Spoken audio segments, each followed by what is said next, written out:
प्रातः मैं 3:45 बजे आश्रम से निकल जाता हूँ बाहर जी। और सीधे यमुना जी के दर्शन करने जाता हूँ। यमुना मैया। हाँ, वहाँ पूजन करता हूँ जी। उनकी स्तुति करता हूँ, प्रणाम करता हूँ, वापस आता हूँ और हम लोगों को वास्तविक यमुना के दर्शन होते हैं। जी। तो हम प्रकृति से दूर, ये संत वो हैं जिन्हें शांति के उपासक हैं, जिन्हें अपना जीवन बदलने के लिए अलग हैं, उनको देखकर अगर कोई चाहे तो अपना जीवन बदल ले, है ना। और एक और भावना होती है, प्रातः काल हो सकता है कहीं पर कन्हैया लाल घूमते हुए मिल जाए, किसी न किसी रूप में श्री राधा रानी कहीं पर मिल जाएं और कोई हमारे मिलने वाले प्राचीन संत वो यहाँ पर मिल जाएं, ऐसी भावना भी होती है। दोस्तों, वृंदावन की इस यात्रा में मैं लगातार त्यागी, तपस्वी, महान संतों के दर्शन करा रहा हूँ। मेरी कोशिश ये होती है कि सुबह के समय जो ब्रह्म मुहूर्त में महान त्यागी, तपस्वी, गुप्त संत निकलते हैं, परिक्रमा लगाते हैं, यमुना मैया के दर्शन करने जाते हैं, उनका भी मैं दर्शन कराऊं, उनका भी आशीर्वाद आप तक पहुंचाने की कोशिश करूं।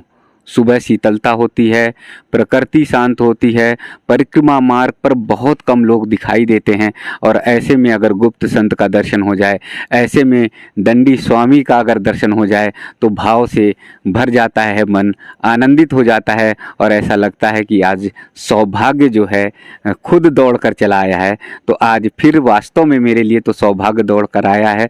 दंडी महाराज जी का, स्वामी जी का जो है दर्शन हुआ है, भावपूर्ण दर्शन हुआ। और सुबह के समय में गुप्त संतों का दर्शन या परिक्रमा का महत्व क्या होता है वो महाराज जी से जानेंगे। महाराज जी बहुत बहुत दंडवत। नारायण। सारे आपके दर्शकों के लिए शुभकामनाएं, आशीर्वाद। सर्वे भवन्तु सुखिनः, सभी सुखी हों जी। सुबह के समय मैं देखता रहता हूँ कि बहुत सारे गुप्त संत निकलते हैं और कभी कभी तो उनका विलक्षण दर्शन भाव से भर देता है जी। अधिकांश संतों का दर्शन जी ये रात्रि के 2 बजे से लेकर और वही 5 बजे के मध्य में होता है जी। दिन में अच्छे संत बाहर नहीं निकलते जी, अपनी अपनी साधना में रहते हैं जी। ये भी एक ब्रज की साधना है कि वो परिक्रमा करने के लिए निकलते हैं। शास्त्रों की एक और बात है, बिन पैसे की 4 दवा, बिन पैसे की 4 दवा, बिन पैसे की 4 दवा जी। माटी, पानी, धूप, हवा। अरे मनुष्य आज रुग्ण है जी, मनुष्य आज परेशान है। कोई भी मनुष्य ऐसा नहीं जो कह दे कि मैं टेबलेट नहीं लेता और मुझे परेशानी नहीं, अमुक परेशानी अमुक। कारण क्या, हम प्रकृति से बहुत दूर चले गए, प्रकृति से वृक्ष कट गए जी, बड़ी बड़ी इमारतें बन गई जी। उन इमारतों में रहने वालों को शुद्ध सूर्य का प्रकाश नहीं मिलता, उन्हें शुद्ध प्राकृतिक वायु नहीं मिलती, मलयाचल की, मलयागिरी की, उनको मिट्टी भी नहीं मिलती है जिससे वो स्पर्श नहीं होता, धूल का भी नहीं होता, उन्हें पानी भी शुद्ध नहीं मिलता, वो बिसलरी पीते हैं जी, पानी भी नहीं मिलता। ऐसी स्थिति में उन्हें रोग तो आएंगे ही आएंगे जी। मनुष्य जो पुरानी परंपरा के संत हैं जी, उनका नियम है 9 बजे 9:30 बजे तक 10 बजे तक सो जाते हैं सुबह शाम को जी, शाम को रात्रि में 9 बजे नींद लगती, हमको भी 9 बजे बहुत नींद लगती है जी, उसे महसूस होता अब सो जाए जी। लेकिन सोते सोते अब थोड़ी आजकल की परिस्थितियां, परिवेश में बदलना पड़ता है तो 10 बजे तक सो जाते हैं और सवेरे 2 बजे उठ जाते हैं, सुबह 2 बजे उठ जाते हैं जी। 2 बजे उठ के अपना कुछ ध्यान आदि थोड़ा किया, निवृत्त हुए नित्य क्रियाओं से, ध्यान आदि करने के बाद फिर परिक्रमा में चलते हैं जी, और यमुना जी का पूजन करने जाते हैं। प्रातः मैं 3:45 बजे आश्रम से निकल जाता हूँ बाहर जी, और सीधे यमुना जी के दर्शन करने जाता हूँ। यमुना मैया। हाँ, वहाँ पूजन करता हूँ, उनकी स्तुति करता हूँ, प्रणाम करता हूँ, वापस आता हूँ और हम लोगों को वास्तविक यमुना के दर्शन होते हैं। तो हम प्रकृति से दूर, ये संत वो हैं जिन्हें शांति के उपासक हैं, जिन्हें अपना जीवन बदलने के लिए अलग हैं, उनको देखकर अगर कोई चाहे तो अपना जीवन बदल ले, है ना। नहीं तो इस भौतिकता में बड़े बड़े दरख्त गिर जाते हैं, बड़े बड़े वृक्ष गिर जाते हैं इस चाक चौंध में, वो उसी में फंस जाते हैं। पुराने संत निकलते हैं भगवान का गुणगान करते हुए, और एक और भावना होती है, जी प्रातः काल हो सकता है कहीं पर कन्हैया लाल घूमते हुए मिल जाए, किसी न किसी श्री रूप में श्री राधा रानी जी। कहीं पर मिल जाएं, मिल जाए। और कोई हमारे मिलने वाले प्राचीन संत जी वो यहाँ पर मिल जाएं, जी ऐसी भावना भी होती है। जी। और शांत दिमाग में जो इसमें आप देखिए कितनी सुंदर वायु लग रही है, वायु है, सुंदर है। ये नंगे बदन पर क्या सुंदर वायु लग रही है। जी जी और ये मिट्टी धूल की उड़ी हुई रज ब्रज रज ब्रज वैसे भी पवित्र है, जी पवित्र है। और ये प्रातः काल की ब्रज रज उड़ी जी। ये शरीर में लग जाए, जी। हम कृतकृत्य हो जाए, जी। ये सब भावनाएं होती हैं।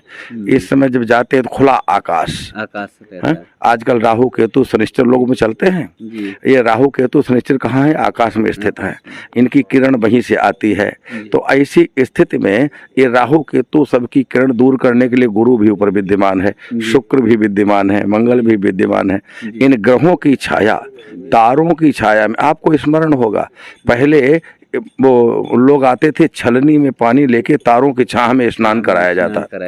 जी कई कारण से सूर्य के जब तारा विद्यमान हो, ताराओं के विद्यमान होते हुए स्नान, या हम लोग खुले में लेटते थे, जी खुले में जहाँ पंखा नहीं था, विद्युत नहीं थी, कुछ नहीं था, जी घाट या जमीन में रहते थे, महात्मा लोग जमीन में रहते थे। जी ऐसी स्थिति खुले आकाश से सारे उन पर ग्रह पड़ते थे। जी उस खुले तारों का ये प्रभाव था कि उनके शरीर में रोग नहीं आता था, जी आती से बहुत दूर। जी। तो हम लोगों को जितना यहाँ रहते हुए प्रकृति की उपासना हो सके वही भगवती दुर्गा की उपासना है। जी। तो हम उस उपासना के लिए जी। हमारे जितने संत हैं, अच्छे संत, महापुरुष, दिव्य महापुरुष, जी। वो लोग बाहर निकलकर, कुछ तो ऐसे संत हैं कि 2 बजे ही निकल देते हैं, 2 बजे, हाँ 2 बजे ही निकलते हैं, जी और कुछ ऐसे भी 1:30 बजे भी निकलते हैं, तड़के मतलब 2 बजे 1:30 बजे जी जी जी हो जाते हैं। अगर संतों का दर्शन है जी तो परिक्रमा मार्ग में, जी और प्रातः काल जी हो सकता है रात्रि में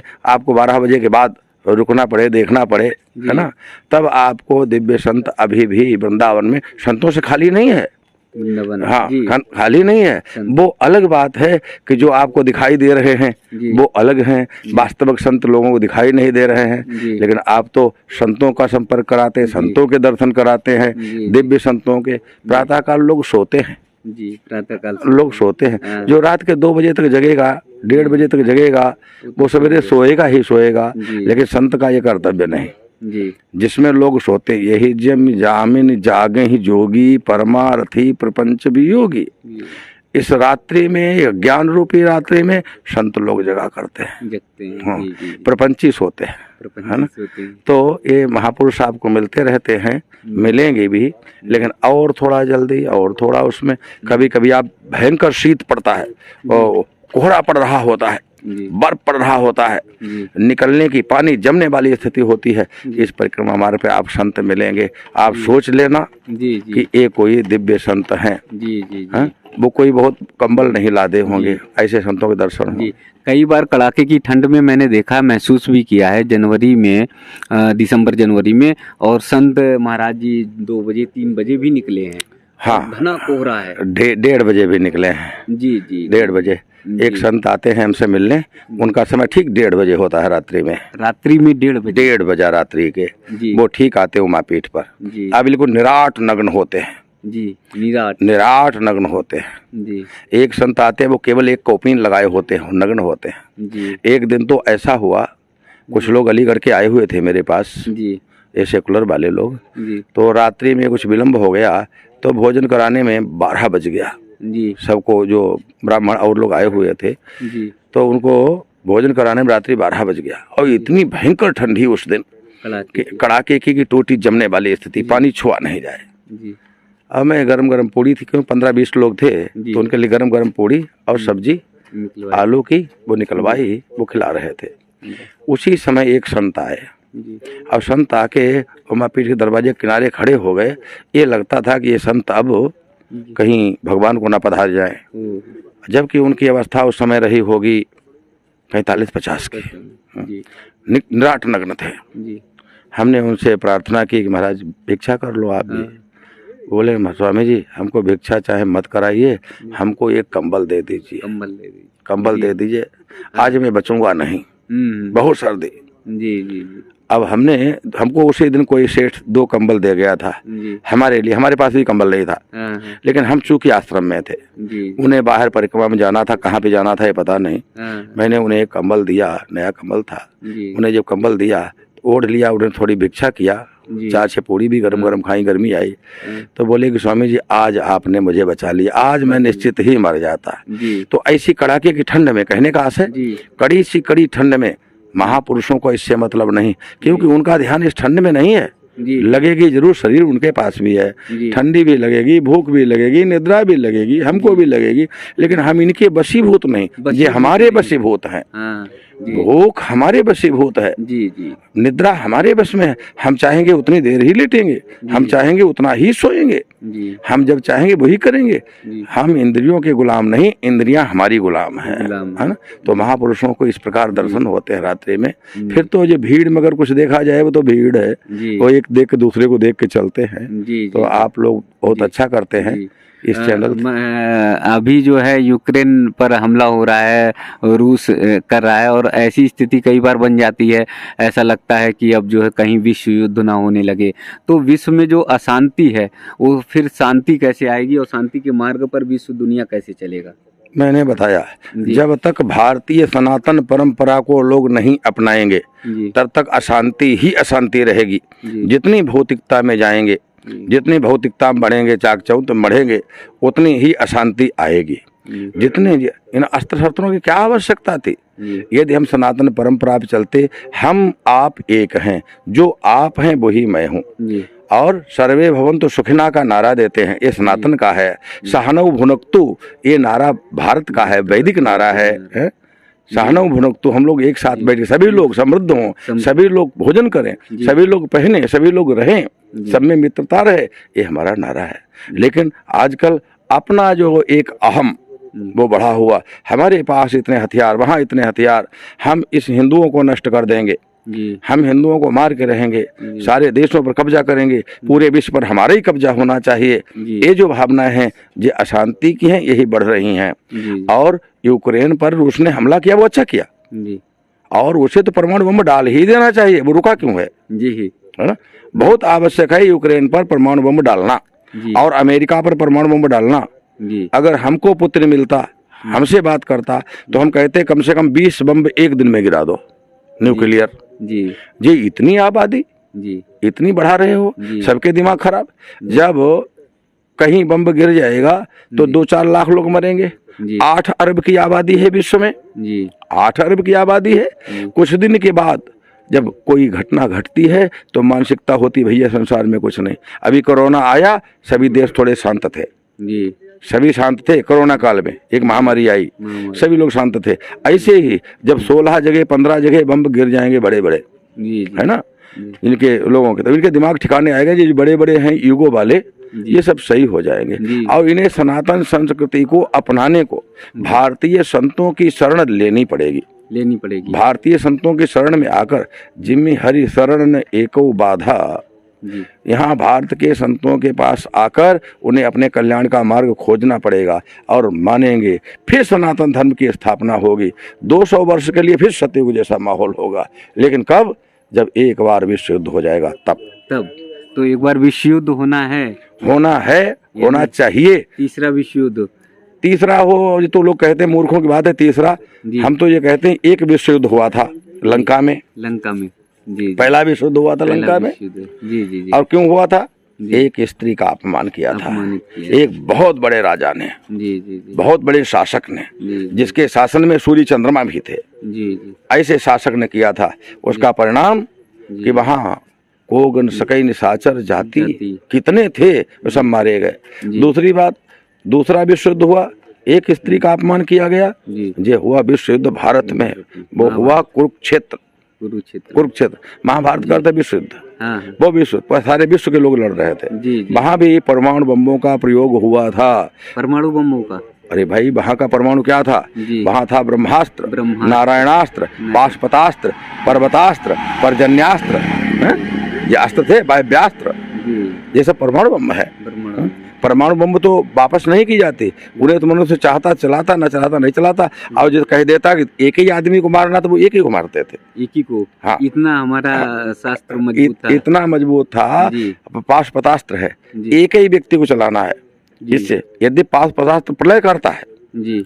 संपूर्ण भूर्भुवः स्वः तीनों लोगों का प्रलय कर देता है, जी। लेकिन वहां पर एक ही व्यक्ति को मारेगा। जी। ये ताकत थी। आज परमाणु में ये ताकत नहीं है, वो है ना। तो पूरे जितनी भौतिकता में बढ़ोगे वो तो विनाश का हेतु है। विनाश का हेतु है। तो जब भी विश्व युद्ध तो होगा। जी। इस प्रकार अगर तीसरा मान लें या इन लोगों का मान लें, जी। ये भयानक होगा। तो मानवता की तो हानि होगी। नहीं, कोई हानि नहीं होगी। मानवता की कभी बीज की हानि नहीं होती। उस समय जो बीज बचेगा, जो सनातनी हैं, जो वैदिक हैं, वो बचेंगे, उनको कुछ नहीं बनाएगी। परमाणु बम हजारों गिर जाएं। जी। यूक्रेन बम में गिरी थी हिरोशिमा में, हिरोशिमा में। क्या जापान नष्ट हो गया? जी जी जी। हाँ? लेकिन वहाँ आज भी हालात तो बहुत हैं, बदतर हैं। बदतर वहाँ है। भी लोग हाँ, नागासाकी में गिरा। जी जी। क्या अमेरिका ने जापान को नष्ट कर पाया? जी। नहीं कर पाया। जी। जापान छोटा देश था। अगर वो चाहता, उसके पास जो हथियार होते, वो अमेरिका पे अगर डाल देता, जी। अमेरिका पे बदले में डालना चाहिए, उसे भी मारना चाहिए, और अमेरिका को सदैव शत्रु मानना चाहिए। जी। अमेरिका और चीन, जी। ये विश्व के सबसे गद्दार देश, जी। मक्कार देश, षड्यंत्रकारी देश है। जी। इन पर तो परमाणु बम गिरना चाहिए, जी जी। है ना। जी। कैसे शांत होंगे दोनों? लगाम में कैसे आएंगे? लगाम में ऐसे ही आएंगे। जब युद्ध होगा, एक दिन भारत का डंका बजेगा। जी। आप फिर देख रहे होंगे, वर्तमान में देख रहे होंगे, कुछ दिन से परिस्थितियां देख रहे हो, परिस्थितियां बदल रही हैं। जी। अगर गंभीरता से निष्पक्ष विचार करिए, जी। भारत की परिस्थितियां बदल रही हैं। जी। आज भारत की शरण में ही अमेरिका चाहता भारत हमारे संग आ जाए, जी। रूस चाहता भारत हमारे संग आ जाए। जी। यूक्रेन ने सदैव भारत का विरोध ही किया, जी। सदैव विरोध किया। जी। यूक्रेन भी चाहता कि भारत कहीं हमारी मदद कर देता। चीन भारत से घबराता है इस समय। जी। वर्तमान में चीन भारत से घबराता है। जी। ये छोटा सा हमारा टुकड़ा जो अलग हुआ, हमारी ही गंदगी, जी जी, जिसे पाकिस्तान कहते हैं। हाँ। ये पाकिस्तान भी इस समय डरा हुआ है। डरा हुआ है।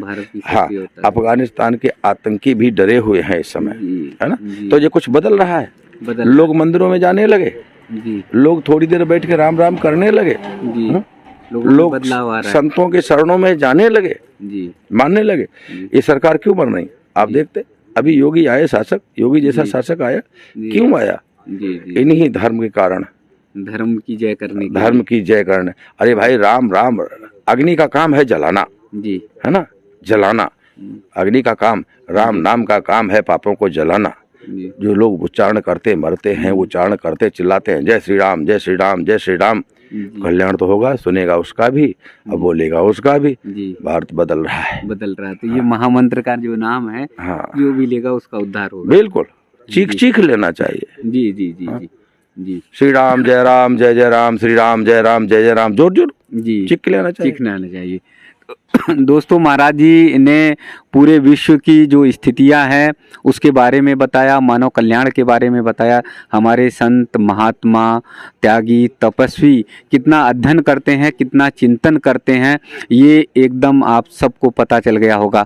हम सब सोचते हैं कि संत महात्मा केवल भगवत भजन में रहते हैं, केवल भक्ति में रहते हैं, लेकिन देश काल परिस्थिति के बारे में गहन अध्ययन होता है। और इसीलिए हमारे संत रिसर्चर कहे गए हैं। ऋषि जो थे वो रिसर्च करते थे, शोध करते थे, और शोध करने के बाद जो है वो पूरे विश्व के कल्याण की कामना किया करते थे। तो आज महाराज जी सुबह ब्रह्म मुहूर्त के समय दर्शन हुआ है, पावन पुनीत दर्शन हुआ। मैं बहुत आनंदित हूँ। जब महाराज जी के साथ में सानिध्य में खड़ा हो जाता हूँ तो अपने आप को एकदम ऊर्जा से भरपूर महसूस करता हूँ। तो आप सब भी महाराज जी की जो वाणी है आप तक पहुँचेगी, आशीर्वाद लीजिए और ऊर्जा से भर जाइए। वृंदावन की इस यात्रा में ऐसे ही त्यागी तपस्वी महान संतों के दर्शन मैं लगातार आप सबको कराता रहूँगा।